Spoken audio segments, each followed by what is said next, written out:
공공기관 입사 수기 공모전 이제 우수상 수상의 영예를 안으신 총 10분 가운데 5분의 입사 선배님들께서 들려드리는 수기 발표를 지금 바로 이곳 메인 무대에서 시작하도록 하겠습니다. 여러분들이 막막한 취업이라는 터널을 지나고 있을 때 어떻게 용기와 지혜 또 의지를 불어 넣어드릴 수 있을지 기대가 되는데요. 오늘도 역시 이번에도 역시 블라인드 채용부터 청년 인턴, 고졸 채용, 지역인재 채용과 장애인 채용에 이르는 각 5개 부문별 입사 선배님들께서 멋진 발표를 준비해 주셨습니다. 자, 먼저 첫 번째 발표 우리 제목을 소개해 드릴게요. 편견의 허들을 뛰어넘는 블라인드 채용이라는 주제로 오늘 블라인드 채용 분야의 성공 소개를 들려주시겠습니다. 한국국방연구원 박지연님 자리하시겠습니다. 여러분 큰 박수로 환영해 주십시오.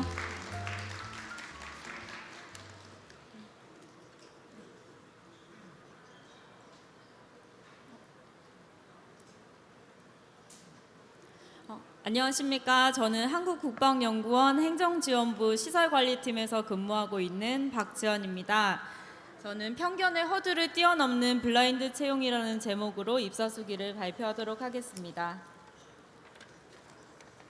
발표 순서는 간단한 입사 수기 설명과 그리고 저희 연구원 소개 그리고 채용 전형도 간단하게 소개해 드리고요. 그리고 마지막으로 저는 사실 중고 신입인데요.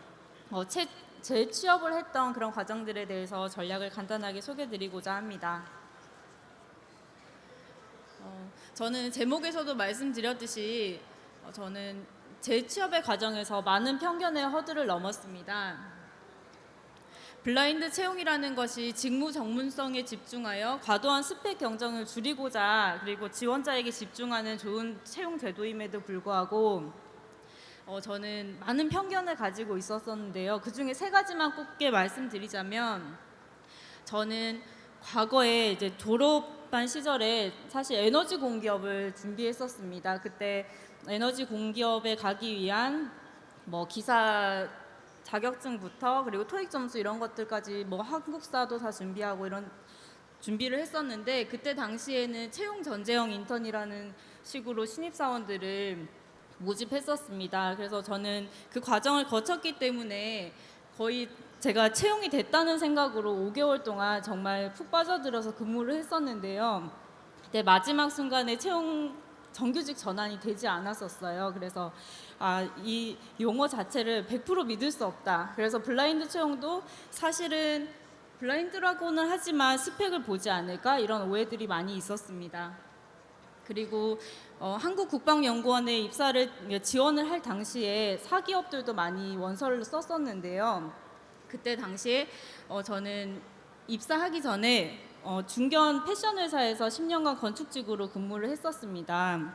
그런데 패션 회사에서 건축 업무를 했다는 것에 대해서 많은 분들이 의문도 많이 가지셨고 또 서류 전형에서도 많이 탈락하는 것들을 보면서 내가 정말 다시 재취업을 할 수 있을까? 이런 어려움들이 많이 있었습니다. 저는 그래서 그동안은 한 10년 동안 제가 회사에 다니면서 어떤 회사의 소속, 어떤 팀의 누구누구입니다라고 소개하는 게 익숙했었는데 갑자기 그런 수식어들을 다 떼어내고 난 상태에서 저를 소개하는 게 굉장히 힘들었어요. 그래서 그런 무기력한 생활을 하고 있을 때 취업 준비를 할 때 우연히 TV를 보다가 그 당시가 우크라이나 사태가 발발했을 때여서 제가 좋아하는 유키즈 온 더 블럭이라는 TV에서 국가기밀 특집을 하면서 국방과학연구소의 미사일 개발자분이 나오셨는데 국방이란 주제가 평상시에 제가 관심 있는 주제는 아니었지만 굉장히 유쾌하게 소개를 해주셔서 제가 자기 전에 이제 문득 생각이 나서 그분이 근무하시던 곳이 어디였더라 하면서 국방연구 이런 키워드를 조합하다 보니 이름이 굉장히 비슷한 한국국방연구원이라는 곳이 있다는 것을 알게 되었고 그리고 연관 검색어로 관리직을 뽑는데 그중에 건축직을 뽑는다는 정보를 알게 되었습니다. 정말 우연한 기회에 알게 됐고 지원하게 되었습니다. 제가 연구원 소개를 간단히 드리면 앞에서 설명드렸던 그 미사일 개발자 분이 다니시는 곳이 국방과학연구소라는 곳입니다. 그쪽은 약간 이공계 계열의 국방연구 계열이고요.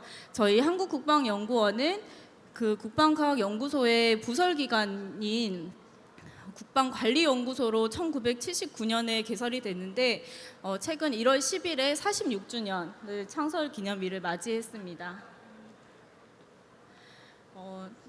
저희는 미래를 여는 국방 지식의 산실이라는 경영 비전을 가지고 국방 정책 연구 기관으로서 인문계열 연구 기관입니다.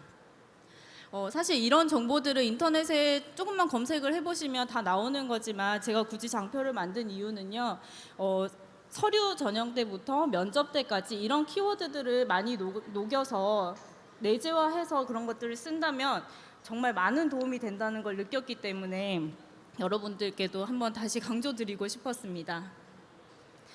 그리고 연구원 소개 조직도를 넣어봤는데요. 저희는 연구원이지만 안보, 군사 발전, 국방 인력, 전력 투자 이런 연구직들도 뽑지만 그 연구 행정을 돕는 관리직들도 채용을 하고 있습니다. 저는 그 중에서도 행정지원부에 소속이 돼서 시설관리팀에서 건축 업무를 하고 있습니다. 그래서 많은 분들이 연구원이라는 이름만 보고 국방이라는 타이틀만 보고 너무 어려워하지 마시고 채용 정보를 조금 꼼꼼히 보셨으면 좋겠습니다. 그리고 저희 채용은 간단하게 서류 전형 면접, NCS 시험 면접 이렇게 이루어져 있는데요. 연구직들과 그때그때 조금 차이는 있기 때문에 조금 더 꼼꼼하게 보셔야 되고요. 그리고 저는 국방연구원이라서 처음에 국방연구원에서 건축직을 한 명 뽑는데 과연 여자를 뽑을까? 그리고 나는 학사인데 연구원에서 나를 뽑을까? 이런 편견을 많이 가지고 있었습니다. 그런데 한국국방연구원 채용이라고 유튜브에서 검색을 하시면 저희가 가지고 있는 그 채용에 대해 조금 더 편안하게 조금 대할 수 있는 자료들이 많이 있으니까 이런 자료들을 많이 도움을 받으셨으면 좋겠습니다. 그리고 저희 회사의 복지나 이런 것들에 대해서도 간단히 소개가 되어 있고 저희가 또 저쪽에 부스도 운영하고 있거든요. 많이 도움 받으셨으면 좋겠습니다.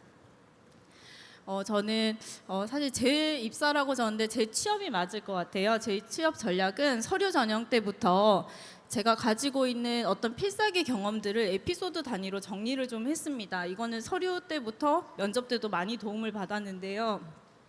제가 발전공기업에서 채용 전쟁으로 인턴을 할 당시에 전국 60명 인턴 중에서 개선 방안을 발표해서 1위한 경험이 있었습니다. 이렇게 수치화할 수 있는 자료들을 에피소드 단위로 딱 던지면 자기소개 때부터 정말 도움이 많이 될 것 같습니다. 그리고 제가 신입사원 교육 때 또 개선안 발표에서 최우수상을 받았던 경험들, 그리고 인테리어나 건축, 그리고 감사실 근무 경험 이런 것들을 많이 쪼개서 적었던 것 같습니다.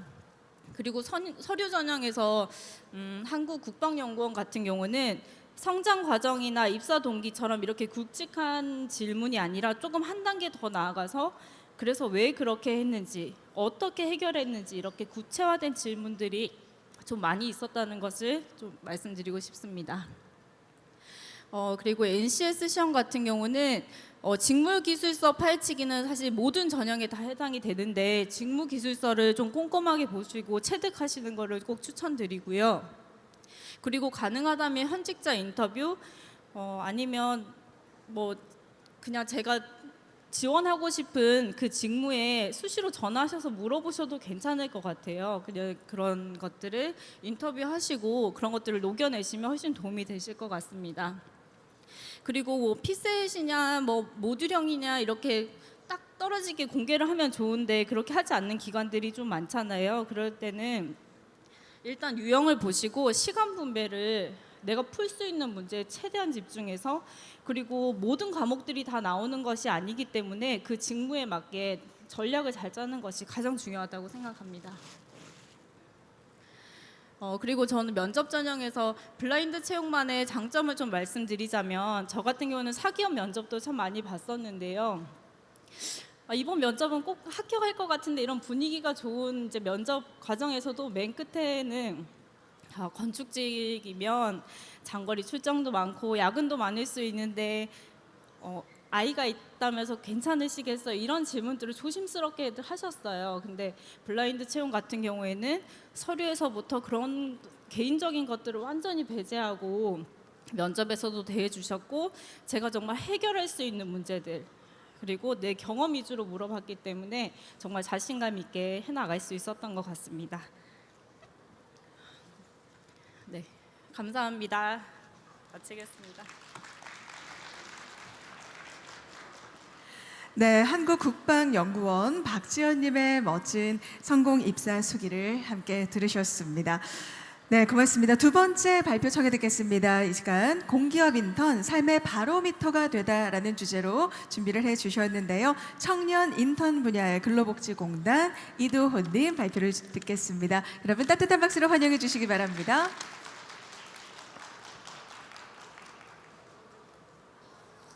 네, 안녕하세요. 2025년 공공기관 취업 성공 이야기에서 청년 인턴 부문으로 발표하게 된 근로복지공단 이도호라고 합니다. 이번 발표를 통해서 왜 공공기관 청년 인턴을 하게 되었으며 이것을 활용해서 어떻게 근로복지공단에 입사하게 되었는지를 여러분들께 말씀을 드리려고 합니다. 저희 경우에는 많은 문과 대학생들이 전공하는 상경 계열이 아닌 자연과학과 인문학을 전공했습니다. 그러다 보니 이공계 학생들이 많이 준비하던 시험을 오래 공부하였고 취업 준비는 하나도 하지 못한 채 28살이 되어 사회에 나오게 되었습니다. 그러던 중 공공기관의 블라인드 채용에 대해서 알게 되었습니다. 공공기관 채용 프로세스는 오로지 개인의 실력으로 합격을 할 수 있고 청년 인턴도 같은 채용 방식으로 진행이 되기 때문에 직무 역량을 쌓고자 인턴을 하기로 마음을 먹었습니다. 혹자는 이런 말을 합니다. 공공기관 인턴이 독서실 인턴이다. 인턴을 안 해도 된다라고 말들을 하는데요. 하지만 막상 정규직 면접 전형에 응시를 하면 인턴 경험이 없는 사람을 찾아볼 수 없었습니다. 물론 인턴 경험이 취업의 필수적인 요소는 아닐 수 있습니다. 하지만 저는 청년 인턴을 하면 이런 점이 좋다는 것을 말씀을 드리고 싶습니다. 첫째로 공직 적합도를 판단할 수 있다는 것입니다. 저는 평생을 일할 직장인데 민간 기업과 공공기관 모두 경험을 해보지 않고 바로 정규직으로 입사하는 것은 좋지만은 않다고 생각을 합니다. 저는 대학생 때 계절학기로 산학 인턴으로 민간 기업에 근무를 했었는데요. 수익 극대화와 무한 경쟁 등 일련의 업무 프로세스들이 저와는 잘 맞지 않다고 생각을 했었습니다. 하지만 공공기관 인턴을 하면서 공익을 위해 지원하는 업무들이 저와 잘 맞는 것을 깨닫게 되었습니다. 둘째로 직무 적합성을 기를 수 있다는 것입니다. 저는 공공기관 인턴을 하기 전에 행정직이면은 무조건 민원응대만 잘하면 된다고 생각을 했었습니다. 그런데 청년 인턴을 해보니 예결산을 위해 회계 지식도 필요하고 행정학 지식도 필요하고 사전에 기본 소양으로 갖춰야 하는 지식이 무엇인지 배울 수 있어서 좋았습니다. 셋째로 공직 적응력을 키울 수 있다는 것입니다. 인턴을 하면서 공문서를 한 달에 5개는 작성할 수 있는 기회가 있었습니다. 결제 권한을 갖고 계신 상급자분들께서 공문서 작성을 위해 필요한 자료들을 주시고 검토와 교정을 해주시면서 정말 사소한 것부터 규격이라는 것이 있다는 것을 알 수 있어서 좋은 경험을 했었습니다. 끝으로 확신을 갖고 취업 준비를 할 수 있다는 것입니다. 민간 기업의 경우 각 채용 절차가 진행이 되면서 불합격 결과도 통보해주지 않고 무엇 때문에 떨어졌는지 알려주지 않아서 저의 취업 과정에서 무엇이 문제였는지 파악하기 어려웠습니다. 하지만 공공기관은 서류 전형부터 면접 전형까지 가장 기본적인 합격 불합격 통보도 분명하게 해주고 모든 것을 점수로 정량화하여 응시자들에게 알려주기 때문에 점점 성장하는 제 모습을 보고 확신을 갖고 준비할 수 있었습니다. 저는 공단 입사 이전에 한국 남동발전에서 청년 인턴을 했었습니다. 앞서 말씀드린 공문서 작성법부터 사회생활을 해봐야 알 수 있는 비즈니스 매너 그리고 행정직이 하는 일련의 업무들을 보조하면서 어떤 역량을 길러야 하는지 배울 수 있었습니다. 이 밖에도 인턴을 위해 필기시험 인터넷 강의나 모의시험 및 서적을 제공해주고 내부 직원이 돼야 알 수 있는 정보나 현직 분들의 취업 준비했던 과정을 들으며 어깨너머로 배울 수 있었고 맛집도 같이 데려다 주시면서 정말 재밌게 인턴 생활을 했었던 기억이 납니다. 이제 근로복지공단에 입사를 희망하는 분들이 많이 있을 것 같다. 공단 소개와 제가 취업 준비를 했던 과정을 간략히 말씀을 드리며 발표를 마무리하려 합니다. 근로복지공단은 1995년 5월 1일 근로자의 날에 설립이 되어 고용보험과 산재보험을 운영하고 있습니다. 산업재해와 실업의 위험으로부터 근로자를 보호하여 일터에 안심을 드리고 노후, 생계 등 생활에 안정을 드리고 있습니다. 근로복지공단의 2024년 기준 채용 절차는 총 3단계로 서류, 필기, 면접 순으로 진행이 되었습니다. 올해의 채용 절차는 아직 확정이 되지 않았지만 24년도 기준으로 제가 준비했던 과정을 말씀을 드리려 합니다. 서류 전형에서는 정량평가로 자격증, 교육사항, 경력사항을 반영합니다. 좋았던 점이 공공기관 인턴 경험이 있을 경우에 추가로 가점을 받을 수 있었는데 저의 경우 앞서 하였던 청년 인턴 경력을 기재하여 서류 전형에 합격을 할 수 있었습니다. 필기 전형은 제가 준비했던 행정직을 기준으로 말씀을 드리겠습니다. NCS 직업 기초 능력과 NCS 직무 기초 지식, 흔히 말하는 전공 시험 2개를 준비해야 합니다. 필기 시험 점수의 일부는 면접 전형에도 반영이 되기 때문에 면접이 약한 지원자분들이라면 필기 전형에서 좋은 점수를 받는 것도 좋습니다. NCS는 피셋 기출문제 풀이와 연산 연습을 꾸준히 하는 것이 중요하고 전공은 출제되는 과목이 많은 만큼 얕고 넓게 공부하는 것이 중요합니다. 경영, 경제, 행정, 사회복지학, 법학 중 최소 3개 이상의 과목을 공부하여 시험에 응하시는 것이 좋습니다. 끝으로 면접 전형입니다. 경험 면접은 다들 잘 준비하고 계시리라 생각이 되고 상황 면접에 대해서 간단히 말씀을 드리려고 합니다. 상황 면접의 경우에는 공단에서 실무자로서 근무하며 있을 법한 상황이 주어지고 면접자가 어떻게 해결해 나가는지 풀어나가야 합니다. 상황이 더 좁혀진 상황으로 한정이 되거나 계속해서 바뀌어 나갈 때 내가 할 행동과 근거를 면접관 분들께 잘 설득을 하면 좋은 점수를 받을 수 있는 것 같습니다. 네, 이상으로 발표를 마치겠습니다. 이번 박람회에 근로복지공단 부스도 따로 마련이 되어 있습니다. 저희 공단에 관심이 있으신 분들은 부스에 오셔서 참여해 주시면 좋을 것 같습니다. 이 자리에 참석하신 모든 취업준비생 분들께서 원하는 바를 이루실 수 있는 한 해가 되시기를 바라며 발표를 들어주셔서 감사합니다. 네, 감사합니다. 근로복지공단 이도우님의 멋진 합격 소기를 함께 보셨는데요. 이 청년 인턴이 삶의 바로미터가 되었다라는 메시지 무척 인상적이었습니다. 자, 이제 고졸 채용 분야로 넘어가 보겠습니다. 나를 채용할 수밖에 없게 만들기, 강렬한 주제인데요. 한국자산관리공사의 정회준님 발표로 듣겠습니다. 큰 박수로 환영해 주시기 바랍니다. 네.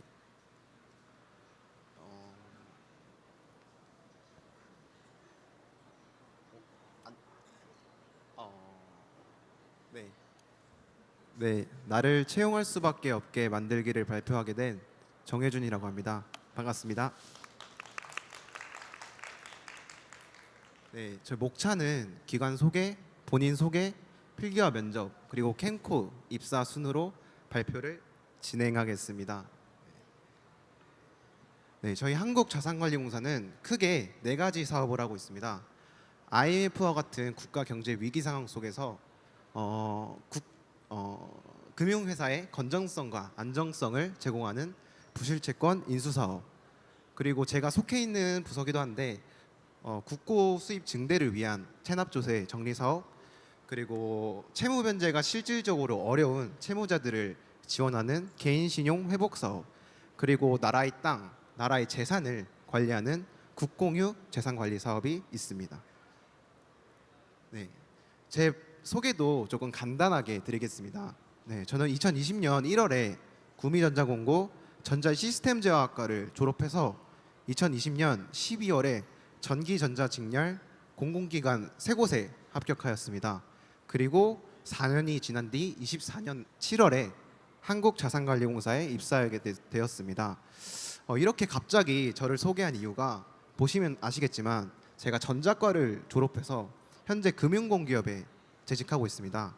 이렇게 저를 금융공기업에 재직하게 만들어준 그런 원동력이 제가 2020년 12월에 세 곳의 공공기관에 합격한 그런 경험이 바탕이 됐기 때문이라고 생각합니다. 그래서 이제 다음 슬라이드에서부터 제가 어떻게 2020년에 필기와 면접을 준비해서 세 곳의 공공기관에 합격했는지 말씀드리고 그것을 어떻게 캔코에 적용시켰는지 발표 본격적으로 시작하겠습니다. 필기 과정에서 좀 오글거리지만 연습은 지독하게 실전은 쉽게 제 마인드였습니다. 저는 남들과 같은 고졸 수준으로 공부하는 것은 조금 경쟁력이 없다고 느껴서 대졸 수준인 전기기사를 학습하였습니다. 전기기사를 학습하면서 미적분을 할 줄 알아야 되는데 저 그걸 할 줄 몰라서 유튜브를 독학하면서 이렇게 공부를 하였습니다. 연습의 결과 제가 전기기사 모의고사는 항상 80점 이상을 넘겼고 그리고 제가 기회가 돼서 공공기관 대졸 부분에서 한번 필기 시험을 본 적이 있습니다. 거기서 필기 합격 커트라인보다 단 2점 낮은 점수를 받았습니다. 그래서 이제 대졸과 비교해도 제가 어느 정도 역량이 올라왔다는 것을 느끼고 빨리 이제 고졸 시험을 보고 싶었는데 확실히 이제 이렇게 연습을 더 어렵게 하다 보니까 고졸 필기 시험을 조금 쉽게 해서 좀 많은 공공기관 필기에 합격할 수 있었던 것 같습니다. 그리고 면접에서는 저는 중요한 것이 의도 파악이 핵심이라고 생각합니다. 제가 면접 질문 두 가지를 한번 드려보겠습니다. 성공적으로 문제를 해결한 경험을 말해보세요 라는 질문에는 보통의 면접자가 본인이 준비한 답변을 곧잘 할 것이라고 생각합니다. 하지만 이 두 번째 질문인 창의적으로 문제를 해결한 경험을 말해보세요 라는 질문에는 한번 생각해 보셨으면 좋을 텐데 한 10명 중 8명의 면접자가 답변을 좀 망설일 것 같습니다. 그 이유는 창의적이라는 단어에 매몰돼서 답변을 망설이게 되는 것입니다. 그래서 중요한 점이 첫 번째, 단어에 집착하지 않아야 됩니다. 단어에 집착하지 않게 되면 두 번째로 자연스럽게 면접관의 의도를 분석할 수 있습니다. 제가 예시를 한번 들어보겠습니다. 저기 두 번째 면접 질문에 대해서 창의적이라는 단어를 가리고 본다면 문제를 해결한 경험을 말해보세요라는 면접 질문으로 바뀝니다. 그럼 이 질문에 대해서 나의 문제 해결 능력을 보고 싶어 하는구나 라고 생각한 뒤 면접관 분들에게 본인이 문제를 해결한 경험에 대해 말씀드리면 됩니다. 사실 이 방법이 창의적이라는 키워드를 아예 뺐기 때문에 조금 100점짜리 답변은 안 될지언정 저는 80점짜리 답변은 된다고 생각합니다. 그래서 이렇게 제가 필기와 면접을 준비해서 2020년에 세 곳의 공공기관에 최종 합격할 수 있었습니다. 그럼 이제 제가 어떻게 이 경험을 캠코에 녹여냈는지 한번 보겠습니다. 캠코는 일단 모듈형 NCS가 출제됩니다. 아시는 분들은 아시겠지만 모듈형 NCS는 개념 위주의 출제 유형이 나옵니다. 그렇다는 것은 암기가 절대적으로 중요합니다. 그래서 보통의 사람들은 조금 중요한 부분을 암기를 하는 반면에 저는 좀 차별점을 두기 위해서 그 기본서 NCS 500페이지를 모두 암기했습니다. 이렇게 좀 극단적으로 열심히 하다 보니까 당연히 필기 합격은 할 수 있었던 것 같습니다. 그리고 면접 준비에서는 제가 아무래도 이직자이기 때문에 이직에 관련한 질문이 무조건 나올 것이라고 생각했습니다. 예상대로 이직에 관련한 질문이 나왔고 이제 제 옆에 면접자도 이직에 관련한 질문을 똑같이 받았습니다. 결국은 그 옆에 면접자분은 떨어지고 저만 붙었습니다. 그 면접자분은 본인이 진짜 왜 이직한 이유에 대해서 설명한 반면에 저는 이직 관련 질문이 또 이직할 사람이 아닌가를 가려내는 질문이라고 생각했습니다. 저는 그래서 이 이직 관련 질문에 대해서 내가 왜 캠코를 선택했고 캠코여야만 하는 이유에 대해서 설명했습니다. 그 과정에서 제가 또 이직할 사람이 아님을 좀 이렇게 자연스럽게 녹여낸 것 같습니다. 제가 이렇게 말씀드리면 좀 쉽게 네, 합격한 것 같은데 사실 저는 회계 관련 자격증이 단 하나도 없습니다. 그리고 고졸치고 나이도 작년 24살이었는데 사실 면접관들이 나를 뽑아줄까라는 생각을 많이 했습니다. 하지만 자격증이 없어도 필기와 면접을 잘 본다면 면접관이 뽑기 싫은데라고 생각할지라도 뽑을 수밖에 없지 않을까라는 생각을 했습니다. 그래서 제목도 나를 채용할 수밖에 없게 만들기로 네, 지은 이유도 그 까닭입니다. 그래서 이제 여러분들도 뭐 지원하는 회사가 아무리 경쟁력이 높을지라도 뭐 저처럼 전공이 다른 분야에 지원할지라도 필기와 면접을 좀 완벽하게 준비하신다면 어디든 합격하실 수 있다는 말씀을 드리고 싶습니다.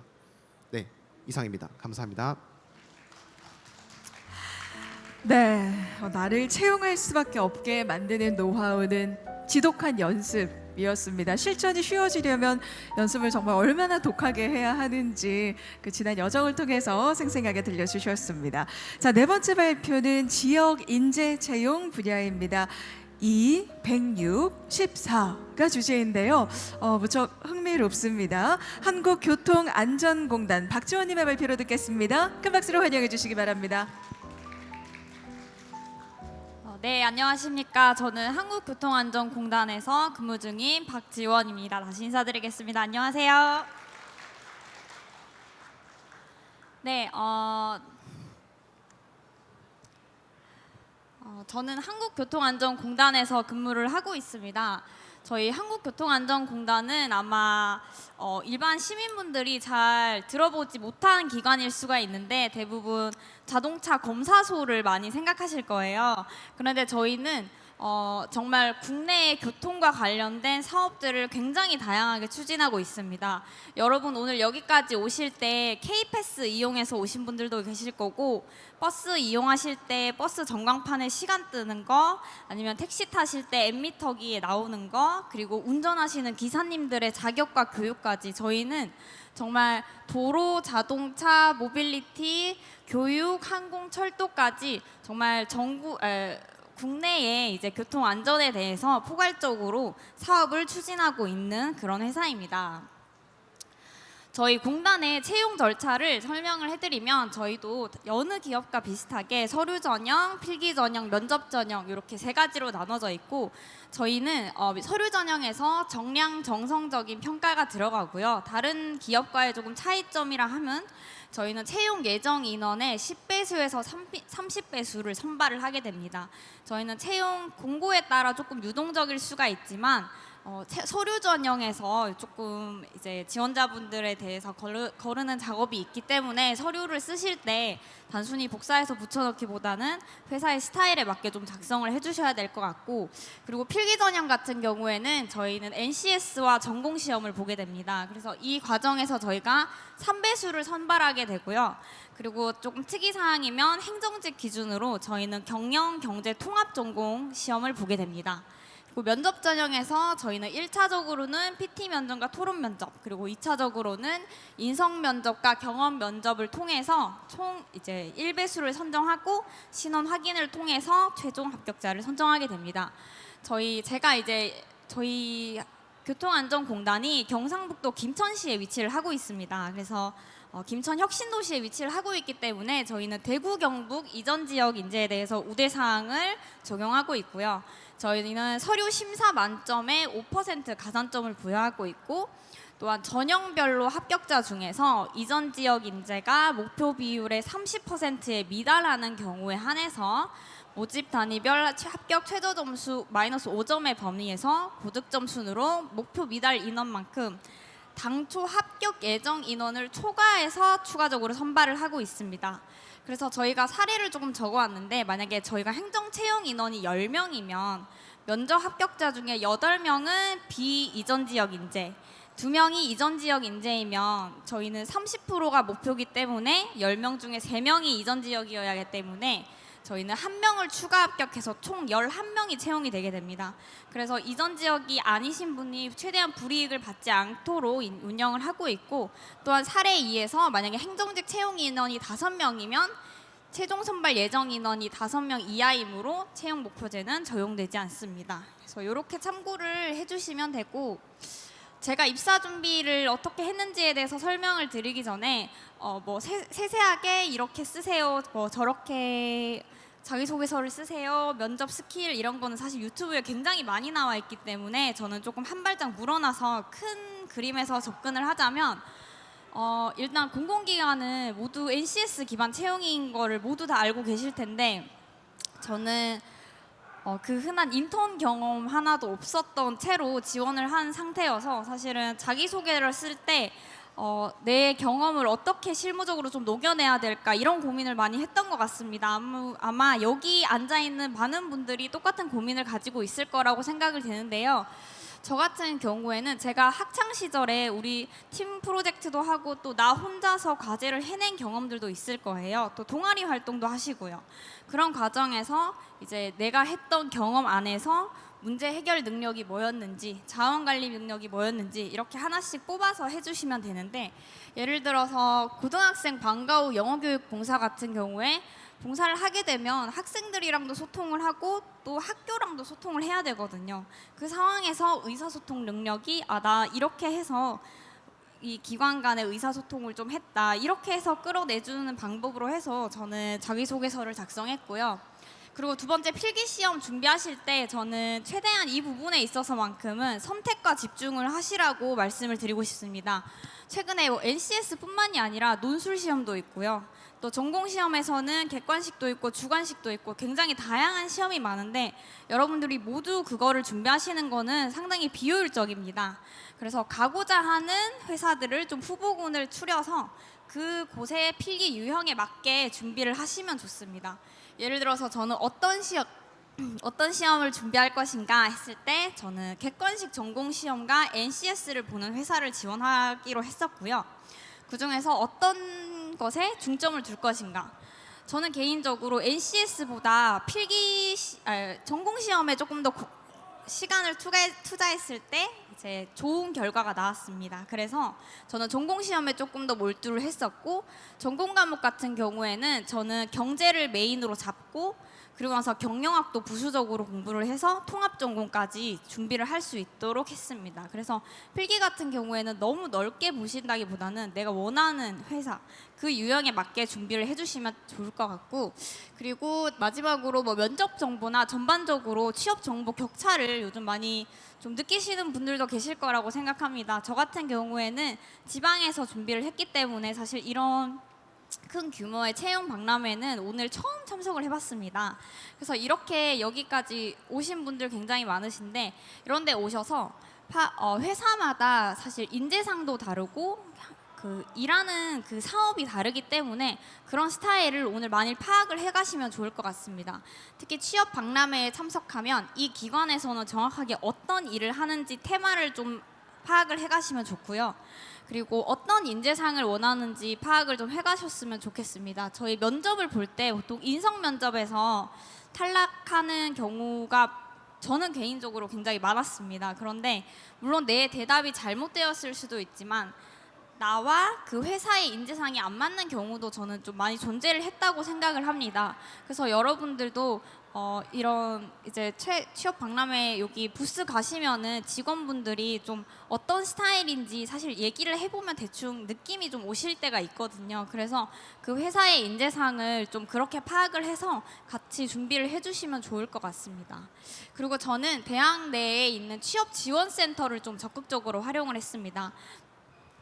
저희는 취업지원센터에서 1:1 면접 코칭이나 자기소개서 첨삭을 제공하고 있었는데요. 아마 많은 학교에서 이런 기관들과 센터들이 있을 텐데 다들 이제 이렇게 모르고 넘어가시는 경우도 있거나 아니면은 뭐 그게 그렇게 좋을까? 이렇게 의문을 가지실 것 같아요. 근데 이 취업지원센터에 있는 선생님들은 정말 많은 취준생들을 이제 접하면서 그만큼 데이터가 쌓이신 분들이기 때문에 충분히 도움을 받으실 수 있고 또 1:1 매칭이 가능하기 때문에 그런 부분을 좀 적극 활용하시면 좋을 것 같고, 그리고 선배분들이 취업해서 그 학교에 취업 특강 오실 때가 있는데 그럴 때 꼭 참석하시는 게 좋습니다. 왜냐하면 이런 취업 박람회도 좋지만 내 선배는 어떻게 라이프 사이클을 뭐 조정해서 준비를 했고 어떤 부분을 세부적으로 준비했다 이런 거는 사실 선배면은 더 저한테 와닿게 설명을 해주시거든요. 그래서 그런 부분을 적극 활용하시면 좋을 것 같습니다. 그리고 저는 입사 후에 좀 지역 인재면 수도권 수도권 출신 친구들보다 좀 뒤처지지 않을까 하는 걱정을 저도 했었고 또 그런 질문도 좀 받았어서 이런 페이지를 잠깐 준비를 했는데 여러분 모두 아시다시피 개인의 역량 표출이랑 발전은 정말 각자에게 달려 있습니다. 저 역시도 이제 행정직으로 입사를 했는데 교통 사업을 담당하는 부서에 배정을 받아서 그렇게 지금 대표 공단 사업을 추진을 하고 있는데요. 여러분 지금 취업 준비를 하는 상황에서도 꼭 하나에 갇히시지 말고 내 역량 표출을 좀 어떻게 하고 발전할지 고민해 보시고 입사 후에도 충분히 그걸 녹여내시면은 원하시는 기업 한 번에 못 가시더라도 두 번째, 세 번째 갈 수도 있고요. 또 개인적인 발전이 되니까 참고를 해주시면 좋을 것 같고 그리고 또 지역 인재분들은 그 지역에 어쨌든 이해도가 높기 때문에 지역 인재 전형을 통해서 들어오시는 거기 때문에 그것도 적극적으로 활용을 하시면은 충분히 지역 인재로서의 강점을 살릴 수 있을 거라고 생각이 됩니다. 그리고 제가 개인적으로 그냥 말씀을 드리고 싶은 거는 저희 공단 같은 경우는 교통 정책을 연구하기도 하고 정책을 수립해서 실현까지 옮기는 그런 공공기관입니다. 그래서 저는 좀 저희 기관의 그런 부분들이 마음에 들어서 굉장히 자긍심을 갖고 근무를 하고 있는데 여러분들이 공공기관 가고 싶은 기관을 선택하실 때도 단순히 뭐 여건, 그러니까 뭐 지역, 연봉 물론 중요하지만 그 외에 이 회사에서 내가 어떤 일을 하고 이 회사가 우리 사회에서 하는 역할은 무엇인지 이런 것까지 한번 생각을 해보신다면 더 좋은 선택을 하실 수 있을 것 같습니다. 제 입사 수기가 264였는데요. 저는 2년 동안 106번의 서류를 지원했었고 14번의 면접 탈락을 겪었습니다. 그래서 제가 입사 수기를 쓸 때 이렇게 제목을 지었고요. 제 입사 수기를 통해서 여러분들은 저보다 더 짧은 여정을 통해서 원하는 공공기관에 입사를 하셔서 더 밝은 미래를 이뤄 나가셨으면 좋겠습니다. 감사합니다. 네, 소중한 발표 감사드립니다. 진솔함이 돋보이는 멋진 소개 발표였는데요. 앞으로 또 함께 일하게 되실 또 후배 청년 인재분들을 위해서 또 슬기롭게 지름길을 갈 수 있는 다양한 노하우를 공유해 주셨습니다. 고맙습니다. 자, 이제 5번째 마지막 연사분 준비를 해주셨습니다. 장애인 채용 부분에서 믿는 신이 있다면 그 신에게 기도하세요. 내 손은 떠났습니다라는 한편의 드라마 같은 발표가 될 것 같은데요. 국가평생교육진흥원 신은진님 발표 듣겠습니다. 큰 박수 보내주시기 바랍니다. 네, 안녕하세요. 저는 먼저 국가평생교육진흥원에 근무 중인 신은지라고 합니다. 제가 먼저 왜 이 제목이 되었는지를 먼저 설명해 드려야 될 것 같아서 간단하게 저를 소개하자면 제가 지금 장애인으로 지원하게 되었는데요. 그 이유는 지금 보기에는 어디가 불편한가 어디가 아픈가 좀 궁금해 하실 것 같은데요. 제가 4살, 5살 때 뇌동맥 기형으로 뇌수술을 했었습니다. 그래서 그 당시에 2번의 수술을 하면서 2번째 수술할 때 의사 선생님께서 하신 말씀입니다. 사실 가능성이 없을 것이다. 부모님한테 일단은 의사이기 때문에 수술에 들어가야 되고 일단 수술을 시작하겠지만 가능성은 없으니 혹시 믿는 신이 있다면 한번 기도해 보셔라. 그러나 가능성은 없습니다. 하고 들어갔습니다. 그리고 나서 제가 이게 후기에 수기에 작성한 내용이긴 한데요. 그래서 그렇게 해서 저희 부모님은 그 수술 시간 동안 계속 기도를 하셨고 그리고 나서 천천히 제가 이제 회복이 되면서 이렇게 살아 있습니다. 그래서 이렇게 쓸 수 있는 이렇게 발표할 수 있는 시간이 되어서 사실 이렇게 해서 여러분을 볼 수 있는 게 얼마나 감사한지 그래서 이렇게 제목을 이렇게 쓰게 되었고요. 그리고 나서 제가 지금은 장애를 갖게 된 건 오른쪽이 사실 제가 불편합니다. 그래서 오른쪽이 편마비를 가지고 있어서 왼쪽은 괜찮지만 오른쪽이 불편해서 이렇게 장애를 갖고 있습니다. 네, 이제 발표를 하겠습니다. 저희 국가평생교육원은 아시는 분도 계시고 또 모르시는 분도 계시겠는데요. 저희 회사는 우리나라는 헌법에서 평생교육 교육을 진행해야 한다는 명시가 있습니다. 그 하위 법령으로 평생교육법이 존재하고 있고요. 국가평생교육진흥원은 화면에 보이시는 대로 평생교육법 제19조에 따라 설립이 되어 있고요. 법령에 따라 평생교육진흥원을 위한 사업과 제도를 저희는 운영하고 있습니다. 밑에 보시면 저희가 여러 가지 사업을 진행하고 있습니다. 여기서 보시면 저희가 설립 목적과 또 비전을 먼저 말씀드리면 온 국민 평생 교육 안정망, 온 시민 평생 학습 플랫폼을 가진 비전을 가지고 있고요. 핵심 가치는 4가지가 있습니다. 공공성, 도전성, 혁신성, 신뢰성을 4가지를 가지고 있고요. 비전으로는 평생교육진흥원을 통한 국민 평생 학습 활성화를 가지고 저희들이 진행하고 있습니다. 네, 그리고 저희는 5개의 본부와 21개의 실로 구성되어 있고요.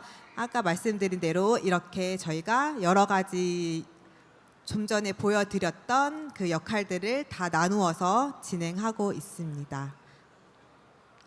그리고 저희가 채용 절차를 말씀드리자고 하면 일반적으로 처음 지원서를 작성을 하고 서류 전형하고 그다음에 필기 전형을 하고 면접을 진행을 하고 또 이제 서류가 잘 되어 있는지 결석 사유는 없는지 조회를 해야 하잖아요.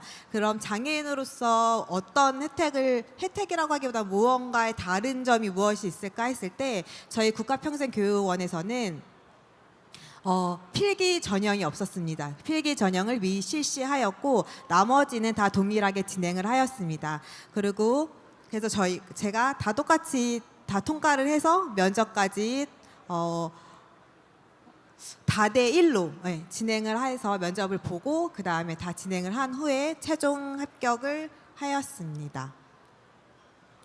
제가 국가평생교육진흥원을 지원하게 된 이유는 일단 제가 장애인이다 보니까 사기업에서 일을 했을 때 동일하게 8시간 일을 하다 보니까 아무래도 제가 몸이 뇌수술을 하기도 했고 또 체력적으로 많이 딸리다가 보니까 시간이 8시간을 근무하는 게 좀 어려운 거예요. 그러다 보니까 일을 하다가 1년, 2년을 하기가 좀 어려운 거예요. 그러면 좀 한번 쉬어야 되고 그러면 일이 회사에서 내가 아프다고 해서 사기업에서 쉬게 해주거나 뭐 병가나 이런 걸 길게 주지 않잖아요. 그러다 보니까 일을 그만둬야 되고 또 다시 일을 열심히 알아보다 보면 또 다시 또 일을 하다가 또 멈춰야 되고 이게 계속 반복이 되는 거예요. 그럼 내가 어떻게 하면 괜찮을까라고 했을 때 시간을 좀 차라리 짧게 내가 오래 할 수 있는 데가 어디 있을까 했을 때 공공기관을 쳐다보게 됐어요. 공공기관을 보호하다 보니 국가평생교육진흥원에서는 4시간을 할 수 있게 되어 있는 자리가 나온 거예요. 그래서 제가 과연 될까라고 지원을 해봤는데 일단 나를 위한 4시간이 된 거예요. 그래서 그래 4시간이면 사실 월급은 적겠죠. 아무래도 동일하게 받진 않겠죠. 그렇지만 내가 꾸준히 할 수 있다면 괜찮겠다라고 해서 제가 지원을 해서 이렇게 채용이 된 거고요. 그리고 업무는 또 어떻게 할까? 제가 앞에 거가 되나요?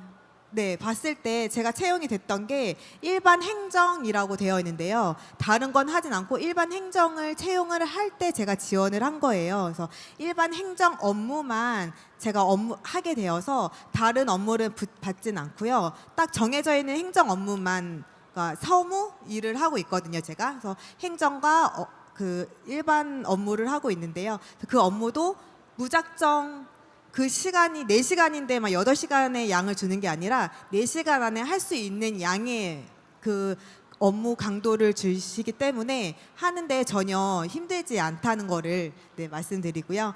그리고 제가 이 채용 공고를 봤을 때 저희가 공공기관은 다른 거와 제가 처음에 사기업을 있다가 온 거잖아요. 그래서 여기를 공공기관에 오게 되려면 사기업만 하고 바로 공공기관에 지원하기에는 좀 어렵더라고요. 그래서 제가 알게 된 게 단기간이라도 공공기관에서 경험이 있어야 된다는 걸 알게 됐어요. 그래서 사실 여기 오기 전에 제가 고용노동부에서 아주 짧게 일을 했었거든요. 그래서 그렇게 만약에 내가 공공기관에 들어오겠다. 근데 만약에 내가 그냥 바로 들어오려고 하니까 계속 잘리더라. 뭔가 기회가 없더라 했을 때는 짧게라도 하겠다 하면 경험이 조금 있으면 좋겠다라는 생각이 들어서 지금 말씀드리게 됐고요.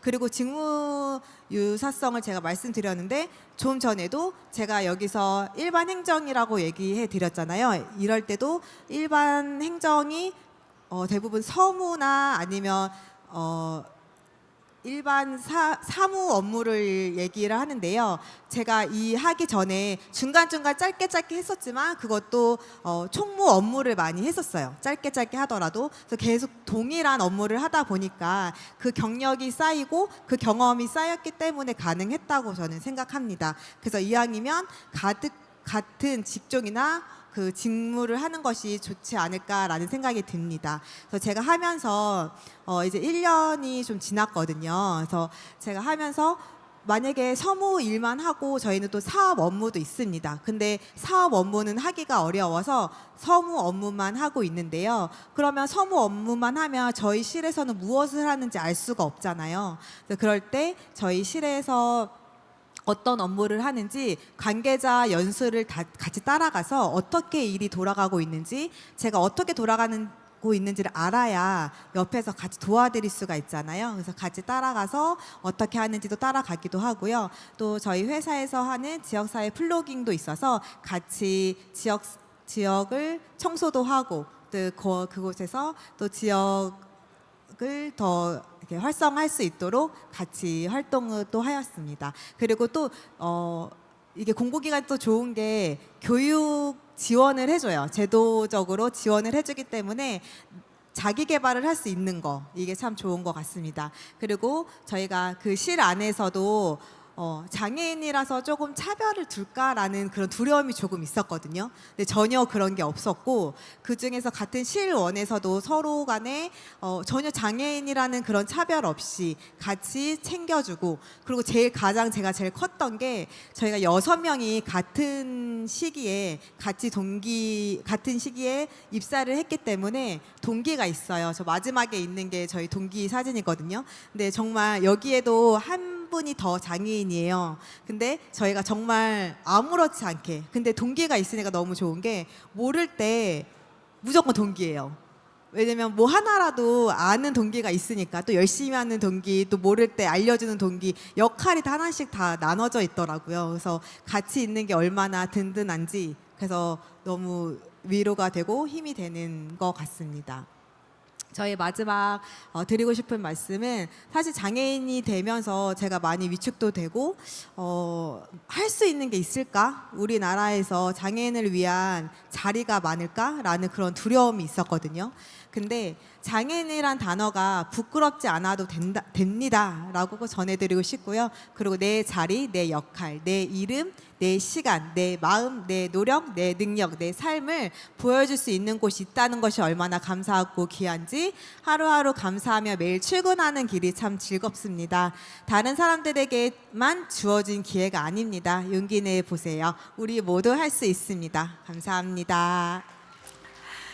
네, 우리 신은진님의 따뜻한 목소리로 들어보았습니다. 우리 모두 할 수 있습니다. 아마 이 자리에 계신 많은 취업준비생 여러분들께 가장 필요한 한마디가 아니었을까 싶은데요. 자, 이렇게 해서 2024년 공공기관 입사 수기 공모전 우수상 수상자 5분의 입사 선배님들의 다양한 입사 성공담을 들으셨습니다.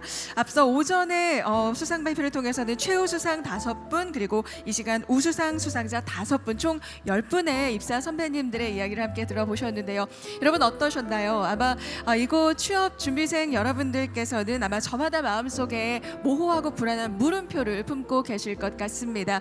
하지만 좌우를 둘러보시면 여러분들을 기꺼이 도와드리기 위해서 마음을 내어 시간을 내어 자리하고 계신 각 기관별 입사 선배님들께서 자리하고 계시니까요. 우리 3일간의 여정 끝까지 함께 하시면서 우리 모두 함께 희망찬 느낌표를 만들어가는 귀한 시간 되시길 바라겠습니다. 네, 2025 공공기관 채용정보 박람회는 앞으로도 3일간 여러분과 함께 합니다. 대한민국 미래 청년 인재 여러분 모두 파이팅 하세요. 고맙습니다.